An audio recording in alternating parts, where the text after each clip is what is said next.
हे दोस्तों, क्या हाल चाल है। आई होप सब अच्छे होंगे। मेरा नाम है कुलवीर सिंह। तो चलिए इस वीडियो को हम शुरू करते हैं। तो आज की इस वीडियो के अंदर हम स्पार्कलाइन का यूज करना देखेंगे। अभी स्पार्कलाइन हमारे पास तीन प्रकार की होती है, लाइन, कॉलम और विंडोज। अभी देखते हैं इनका यूज हम करते क्यों हैं। अब मान लीजिए कि हमारे पास ना हमें बोल दिया जाए कि भाई इनका ना डेटा अपने को यहाँ पे सॉरी चार्ट बनाना है, मतलब कालूराम का चार्ट हमें यहाँ पे बनाना है ना। फिर उसके बाद सेकंड जो पर्सन है उसका चार्ट यहाँ पे बनाना है। ज्यादातर हम क्या करेंगे कि इस डेटा को पहले हम सिलेक्ट कर लेंगे, देन इंसर्ट के जाने के बाद हमें फिर कोई भी एक चार्ट बनाना, मान लीजिए मैं कॉलम चार्ट बना लेता हूँ तो चार्ट बन जाएगा। इसी तरीके से मान लीजिए हमें काफी सारे लोगों का बनाना है या फिर काफी सारे स्टूडेंट का डेटा बनाना है, तो ऐसे अपने को बना नहीं पाएंगे इसके लिए ना। अब मान लीजिए हमें तो बोल दिया जाए कि इस डेटा को ना आपने यहाँ पे रखना है अपने को, ठीक है। तो मतलब इसका डेटा यहाँ पे आना चाहिए, इसका चार्ट यहाँ पे आना चाहिए, इसका चार्ट यहाँ पे आना चाहिए। देन इसके बाद अगर इसका हम साइज थोड़ा कम कर लेते हैं तो फिर वो अपने को भाई चार्ट ही नहीं दिखेगा, सीधा चार्ट टाइटल ही दिखेगा। तो इसके लिए ना फिर हम स्पार्कलाइन का यहाँ पे यूज करते हैं, ठीक है जी। अब स्पार्कलाइन तीन प्रकार का होता है, हमने बता दिया। अब किस किस तरीके से उसका यूज करना है वो देख लेते हैं। तो मैं शीट 1 के अंदर चला जाता हूँ और शीट 1 के अंदर ना सबसे पहले हमारे पास आ रहा है लाइन चार्ट। तो ये लाइन ग्राफ की तरह काम करेगा। अभी कैसे करना है, मान लीजिए कि हमारे पास ये डेटा आया हुआ है और हमें इसका चार्ट यहाँ पे चाहिए, है ना, लाइन चार्ट चाहिए अपने को यहाँ पे।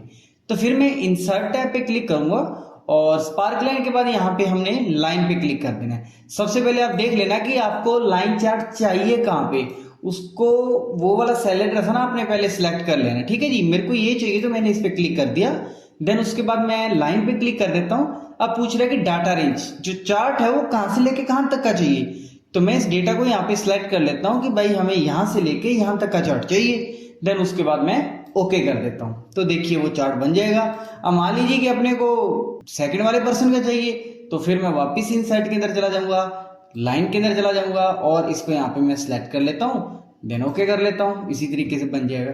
अभी मान लीजिए कि भाई अपने को सभी का ही बनाना है ना, तो मैं यहाँ पे इसको पकड़ के ड्रैग करूंगा तो वो सभी का बन जाएगा। अभी 80, 88, 69, 35, मान लीजिए कि मैं यहाँ पे 10 कर देता हूँ, तो वो चार्ट भी हमारा उसी तरीके से यहाँ पे चेंजेस हो रहा है ना। तो ये तो हमारे पास लाइन चार्ट आ जाएगा। देन उसके बाद हम देखते हैं कॉलम स्पार्कलाइन।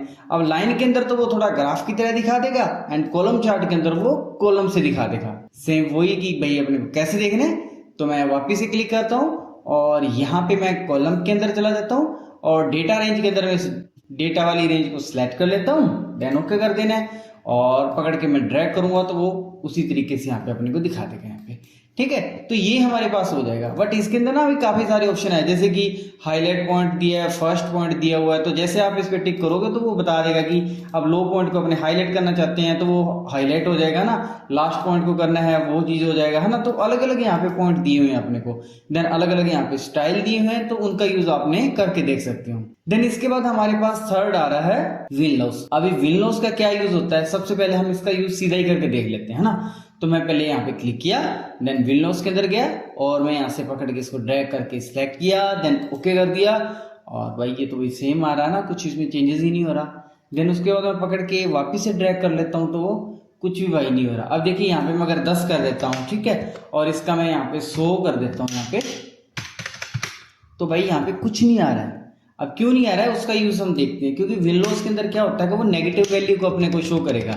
अभी कैसे करना है इसके यूज, अब देखिए मान लीजिए कि हमें ना कोई वैल्यू माइनस के अंदर आ रही है। अब माइनस में क्या करता हूँ कि यहाँ पे 34 को माइनस में कर लेता हूँ, ठीक है। अभी 34 पे मैंने माइनस कर दिया। देन उसके बाद मैं कुछ और भी डेटा ले लेता हूँ, इसको मैं माइनस के अंदर कर लेता हूँ, ठीक है। तो यहाँ पे इनको मैंने माइनस के अंदर ले लिया, ठीक है।